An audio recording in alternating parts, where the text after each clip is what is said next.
ស្រុកលុកនិនខេត្តប៊ិនហ្វឺក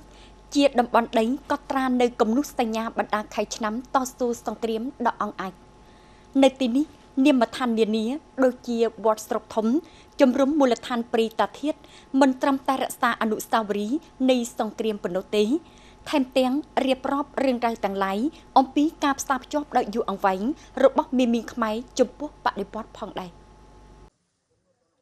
វត្តរាជមហាចេតវណ្ណារាមស្រុកធំស្ថិតនៅទីតាំងមជ្ឈមណ្ឌលរបស់ឃុំលោកខិនស្រុកលោកនិនជាវត្តលាក់បាំងកម្មាភិបាលបដិវត្តន៍ជាច្រើន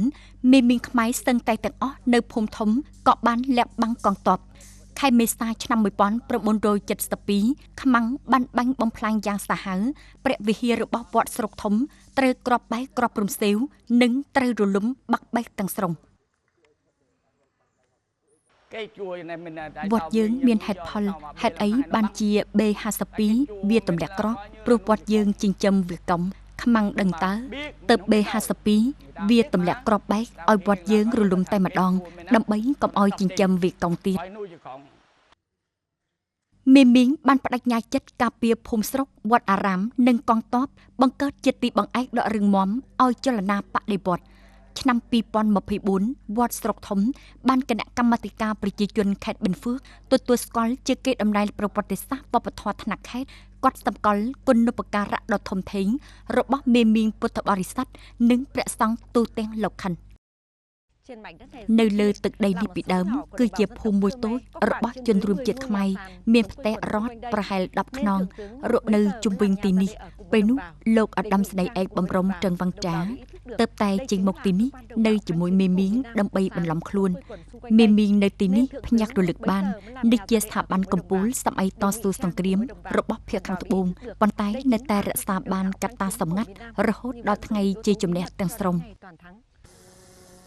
លោកលឹមហុងប៊ូននៅភូមិតាធាតចូលរួមបដិវត្តន៍តាំងពីនៅក្មេងវ័យម្លេះលោកបានចលនាមេមីងខ្មែរឲ្យរួបរวมគ្នា